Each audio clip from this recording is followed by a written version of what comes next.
Students who have inherently high analytical reasoning abilities need academic instruction to be presented to them in a different way. We're providing the same Connecticut state standards that you would get in a public school environment, but we do it through interdisciplinary project-based learning. What this does is it puts a laser focus on critical thinking skills. In fact, puts a laser focus on many of the skills that are most important for 21st century success. That's, of course, why we chose it. It also happens to uniquely require this very bright cohort of kids that we work with to face their fears, which is, again, exactly why we use it. Project-based learning is kind of a buzzword in education, and it means a lot of different things to different people. What we mean by it here at Cajal is that students are engaging deeply with standards-based curriculum through multidisciplinary deep dives into real-world problems. Now, these deep dives can go on for 2 to 3 months, or it can be something that we get done in the course of an afternoon, as is the case in our Workshop Wednesdays enrichment series that actually other members of the community are invited to join as well. Within each of our projects, we are integrating together academic curriculum based on those Connecticut state standards that incorporates material from across math, science, social studies, language arts, visual arts, and commands and requires that our students actually master all of that curriculum and integrate it together to then apply it in order to solve this real world problem. So it's not just that the curriculum is sort of tangentially related to the project at hand or the driving question, but rather that it is not possible to properly answer that question without first mastering this curriculum. So we're taking those state standards, curriculum standards, but we're integrating them together with our personalized growth goals for each of the students in terms of what is required for them to get to the next stage and their own student growth catalyst, which is that neurodevelopmental roadmap that we create that's similar to an IEP, except that it includes this neurodevelopmental approach. But then also what I call the agency standards. So this has to do with the students really coming to understand both the neuroscience and neuropsychology, why they do what they do based on how they are wired today, but also what do I need to understand to be able to fully appreciate my peers and how they approach social interactions, or what do I need to do, that neurophysio map that I need to develop internally on self-regulation, something that we have a separate video made by our occupational therapist talking about on our website as well. And then the final set of agency standards is in this area we call Human 101. This is a curriculum that we're developing here at Cajal that integrates together psychology, neuropsychology, sociology, anthropology. There's a lot of ologies that go into this, my friends. And what that is about is really contextualizing our children's experiences within the various different types of hard and social sciences that have evolved that provide relevant context or relevant, frankly, technical information to understand what your human experience is. That is a really critical point of how we're working with these students, which is we are working specifically with students who have these very high analytical abilities. They are like little data engines, and many of them are specifically impassioned by science, love learning science, love applying science. So we are giving them the science to be able to understand their own experiences from each of these different fields as different lenses and perspectives. So that then turns into something where they can actually have that independent agency over their own experiences that comes from understanding it themselves and not just being reliant upon adults in the room to be able to explain it for them. As we put this content together, so we're developing driving questions that are going to require that the student utilize and master and apply all of this curriculum. So the way that you get to a comprehensive and cohesive project-based learning academic curriculum is that you can't start with just the juicy questions. You have to start with the standards themselves. So what we do here is we start by filling a whiteboard at the beginning of the year, all of the standards that each of the students at each of their current ability levels is going to need to master under Connecticut state curriculum. We're then going to be pulling together, sort of looking for fulcrums, if you will, between different areas and identifying, okay, so here is an actual real world scenario that would demand that we approach this as an as applied challenge for each of these different buckets of curriculum, if you will. So each of those buckets is drawn from across math, science, social studies, language arts, visual arts, but we are going to have one question that integrates them together. Moreover, that one question is going to be differentiated not in the question, but in the work product that's expected, and also often in the curriculum content that goes into it.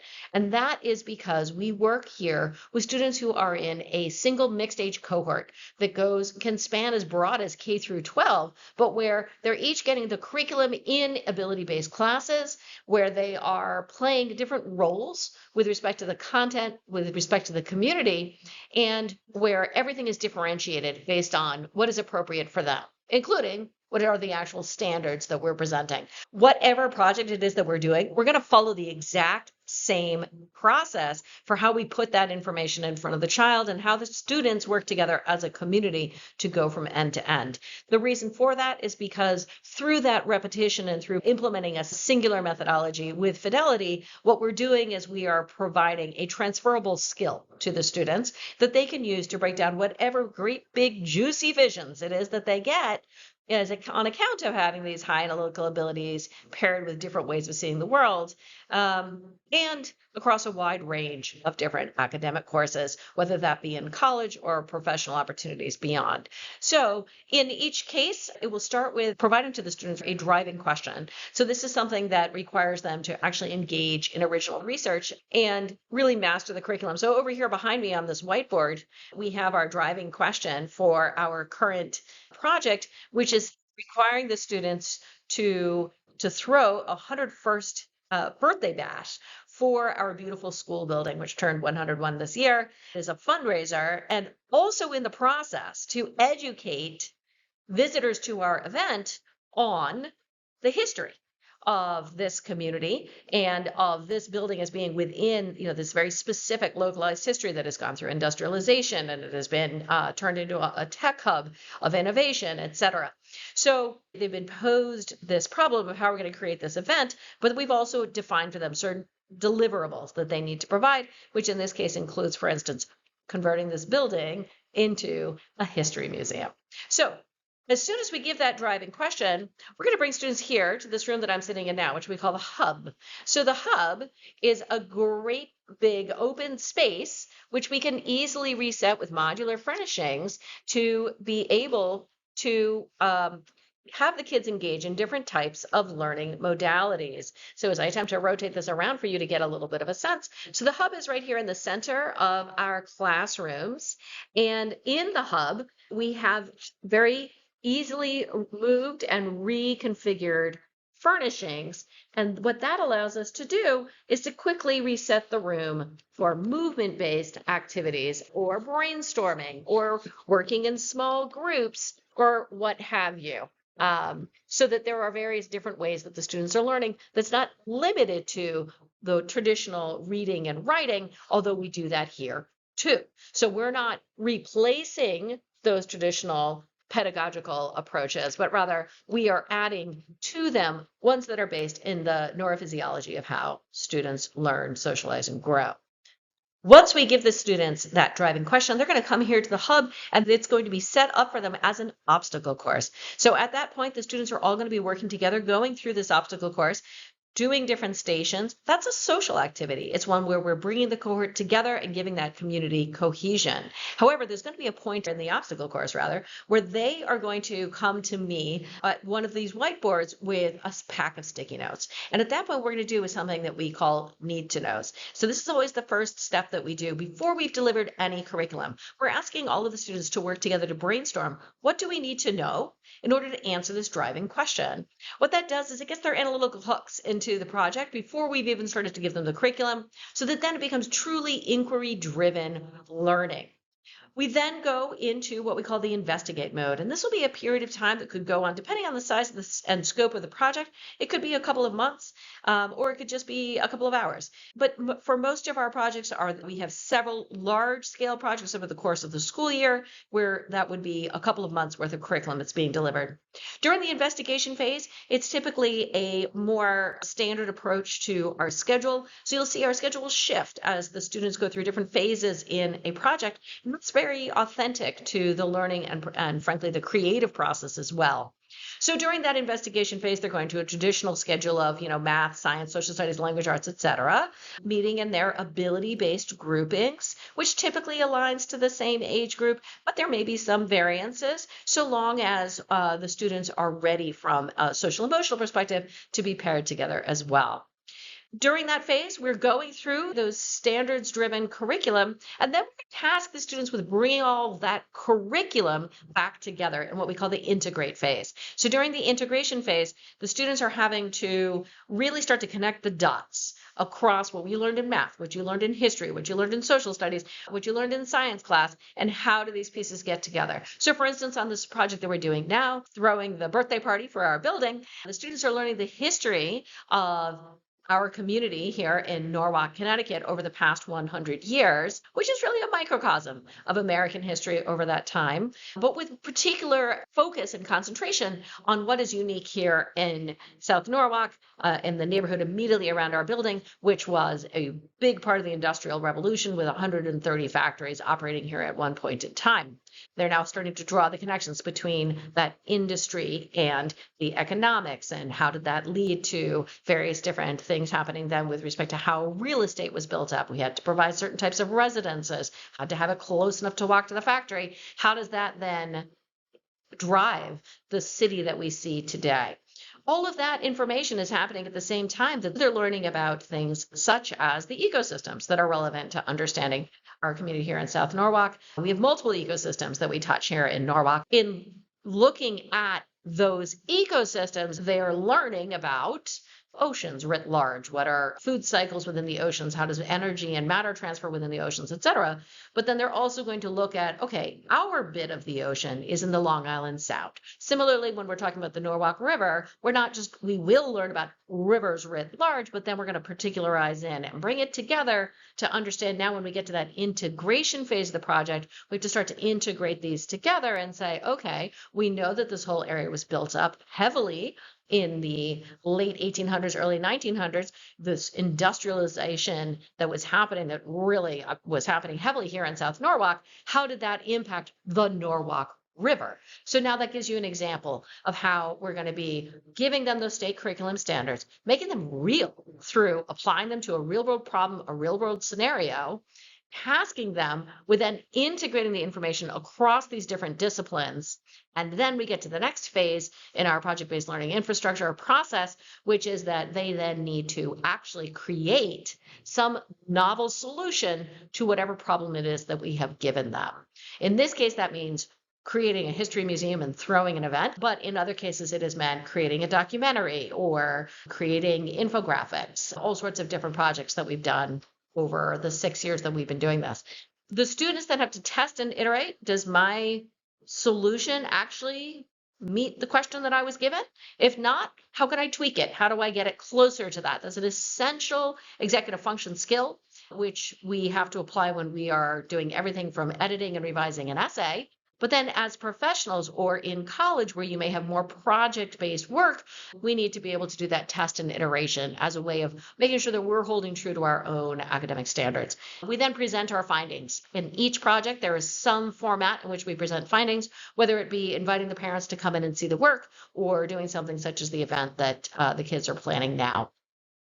In any event, within each of these projects, in addition to each of those different curriculum areas, we're going to be looking to get the kids out into the community. So these are not just field trips. This is going out into the community to meet professionals who are engaged in the field that we are focused on, or one of the fields that we're focused on, and getting a chance to engage with businesses that work in that field. So for instance, on this slide, you can see there's the photo there with the dog. We were doing a project on how we can raise awareness of nonprofit organizations that train service animals for different types of human needs. And this was part of helping all of our students come to better understand their own profiles, not just educationally, but also social, emotionally, and for some of our students, medically as well.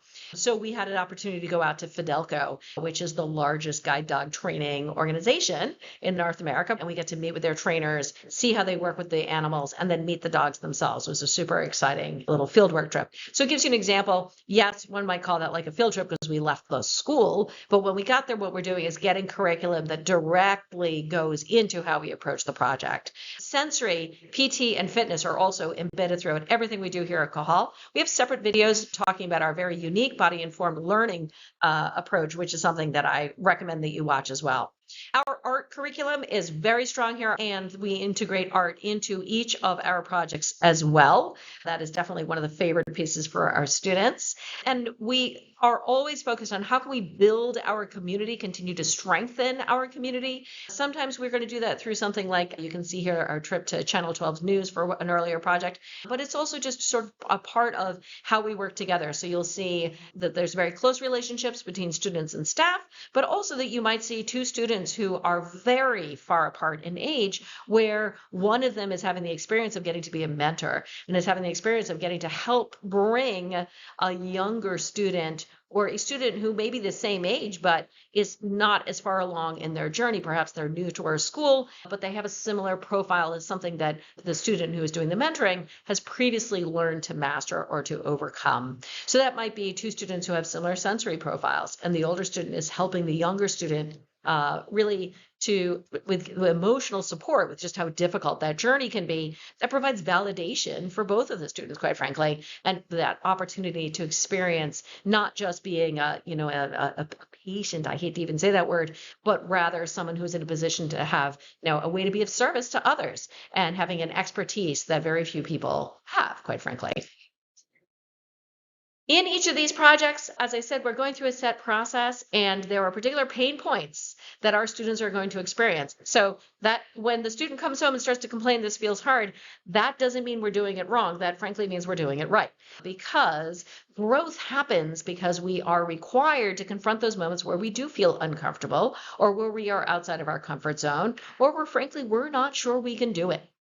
And then we have the experience of coming out on the other side and saying, oh my goodness gracious, look what I just did. And what we see is that with each project, it's like the kids pop up a plateau as they overcome a level of that fear and anxiety, push through the difficulties, and come out the other side. This is also a fantastic opportunity for your child to demonstrate to us their task avoidant behaviors. I like to look at it with a little bit of humor, because that is the part where they really need our support. So we have specific methodologies in place to help get the kids through that. We have specific social supports, emotional supports, clinical supports that we're going to wrap around the students during that period of time when they're having to simultaneously confront their fears by making their visions tangible. Now that it's tangible, I get to look at it and say, is it as good as I hoped it would be? So do my peers, so do my parents, so do my teachers. So for many of our students, that moment of creation is going to be one of anxiety. Now, of course, under a traditional framework, the test that you have at the end of a unit would be a source of anxiety as well. We do assessments at the end of each academic unit. Before we go into that creation phase, we're going to do an assessment to make sure that they've mastered the academic curriculum before we expect them to apply it. But when we get to that creation piece, now we're also adding those executive function pieces at the same time that we're managing those anxieties. So some parents have asked me, this sounds fantastic, but I'm worried that my kid can't do it. Respectfully, your kid probably can, because we've really been very successful with each of our students in bringing them through this process. And that's something that we put a lot of specific focus into how we do it. I'll give you some examples of the variety of what we've done. This was a summer project that we did when we only had a 3.5-week long program, TV news show, teaching Westport residents everything they need to know about the local law. So with that introduction into our project-based learning infrastructure, you can see it's a very flexible approach that we are able to apply to a range of different areas. We're really blessed to get to do this work in this beautiful, iconic space that we're in now, which is a former tech startup that really has just the right focus on innovation for the work that we're doing with our students. This is the place I'd love to leave you with this particular video, and that is a quote from one of our students just a couple of weeks after they joined us. This is a student who has had to overcome really significant neurophysiological challenges interfering with their ability to access academics. That includes chronic pain at levels that would not lead most people to be continuing to go out there and try to develop their intellect. But this particular student has this extraordinary intellectual drive and curiosity. On the way home one day, apparently they said to their parent, I like learning. I haven't felt that way in about 4 years. That is to us, that's exactly what we're going after here. We're showing these students, and the project-based learning is a really critical way to do this. We are showing these students that learning can in fact be fun. It is worth investing in because it gives you access to things that are so satisfying intellectually to try to work your noggin through. So really very different from going to, your math class, you study for the exam, then you forget it and walk over into your social studies class, study for the exam, etc. Bringing everything together across, it just better matches to the way that these students play. And we're really excited to see things like this quote here, just showing how eye-opening and really revitalizing that can be for our students as well. All right, thank you so much for watching. I'm Cheryl Varon. I'm the head of school and co-founder of Cajal Academy. I hope you'll find more videos on our website, learning about our very unique program and methodology. And if this seems like something that might be a good fit for your child or for one of the students that you support, reach out to me, check out one of our info sessions, watch more of our info session videos online, or reach out to set up a time that we can chat and start to explore whether this might be a good approach for your child as well. Thanks again for watching. Really appreciate it.